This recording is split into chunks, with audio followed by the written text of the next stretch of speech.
All right, let's dive right in to the Italian Crostata. We'll be looking at a slice of Italy, mastering the Italian Crostata from the Fork and Fry podcast. Zac and Chef Zoey, our guides today, really make this episode fun. Sounds delicious already. What are we looking at exactly? Well, Zac describes the crostata as having this, rustic charm. It's been around for centuries, maybe even medieval times. Wow, centuries. And there might even be a connection to royalty, right? I think I remember something about Queen Joanna II of Naples being a fan. Exactly. It's pretty cool that a dessert fit for a queen is now something anyone can bake at home. Absolutely. It's definitely approachable, especially with a simple base like pasta frolla. Right. That buttery shortcrust pastry, pasta frolla, it's a classic in Italian baking. And from there, Zac and Zoey show how you can get creative with the filling. It's really all about the versatility, right? Mm-hmm. Jam, fresh fruit, custard. The possibilities seem endless. For sure. You can really adapt it to any taste. That's what makes it so appealing, I think, whether you're a seasoned baker or just starting out. Totally. And Zoe's recipe is surprisingly simple. She starts with a basic grocery list: flour, sugar, cold butter, very important detail there. Cold butter. Got it. What else? An egg, a pinch of salt, and some vanilla extract. Basic stuff, all right.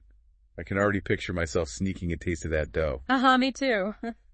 But Zoe really emphasizes that chilling the dough is super important. I know. Patience is key. But tell me, what's so crucial about chilling the dough besides, keeping us from eating it all? Well, think of it this way. When the butter is cold, it creates little pockets within the dough. And as the crostata bakes, those pockets melt, creating steam and that wonderful flaky texture. So that's the secret to that melt-in-your-mouth experience. Science AD deliciousness. Precisely. But if the butter is warm, you lose that effect. It just blends into the dough, and you end up with a denser crust. Not ideal. Gotcha. So you mix everything up, cut that cold butter into the flour until it's crumbly, then chill for at least an hour. That's right. And then comes the fun part. Rolling out the dough, fitting it into the tart pan, adding the filling. And creating that beautiful lattice top with strips of dough. It's almost like weaving. Exactly. And speaking of the lattice, did you know it might even have a symbolic meaning? Oh, really? Do tell. While some food historians believe the lattice represents the woven robes of nuns, connecting the crostata back to religious holidays. Wow, that's fascinating. I never thought about it that way. It really adds another layer to the whole experience. So after all that, the masterpiece goes into the oven. Right. What temperature and for how long, according to Zoe? She recommends 350 degrees Fahrenheit for about 30 to 35 minutes. You want that crust golden brown and the filling bubbly. I can practically smell it now. Yeah. But even with a seemingly simple recipe like this, there are always tips and tricks to elevate things, right? Oh, absolutely. And luckily, Zoe shares some of her expert advice. Do you want to hear what home bakers often overlook? Definitely. Let's learn from the best. What does she say? First things first, she really stresses keeping the butter cold. Throughout the entire process. We already talked about the flakiness, but she also mentioned it helps prevent the dough from becoming tough. Makes sense. So if the butter gets too soft, the dough could be overworked. Exactly. Overworking the dough is a no-no. And another thing, she reminds us to chill the dough after it's shaped, just before it goes into the oven. So that's how you prevent the dreaded soggy bottom. Soggy bottom. Oh, yeah. Nobody wants that. And here's a good one. If you're using, let's say, a juicy filling, like fresh berries, she suggests a little sprinkle of flour or cornstarch on the bottom crust. Before the filling, like right on the crust. Yep, right on the crust. It creates like a barrier, soaks up any excess moisture, and keeps that crust nice and crisp. That's a great idea. Soggy bottoms have definitely sabotaged me in the past. Any other pro tips from Chef Zoey? Let's see. Oh, for that perfect golden sheen, she loves using an egg wash. Just a simple mix of an egg and a splash of water, brushed over the lattice top before baking. So it's both for the look and the flavor. Yeah. It gives that professional finish and adds a little something extra to the taste. Nice. So we've got the history, the versatility, the step-by-step, and even some expert advice. But Zac, always the curious foodie, he takes it a step further. Oh, yeah. What did he ask this time? He asked Zoe about, Americanizing the crostata. Yeah. What ways could we, put an American spin on this Italian classic? Interesting. And what did she suggest? Her suggestions were actually pretty interesting. She mentioned a peanut butter and jelly crostata, playing on that classic American combo. Oh, that sounds fun. Like a twist on a PB&J sandwich. Right. And for the chocolate lovers out there, she recommended a Nutella and banana version.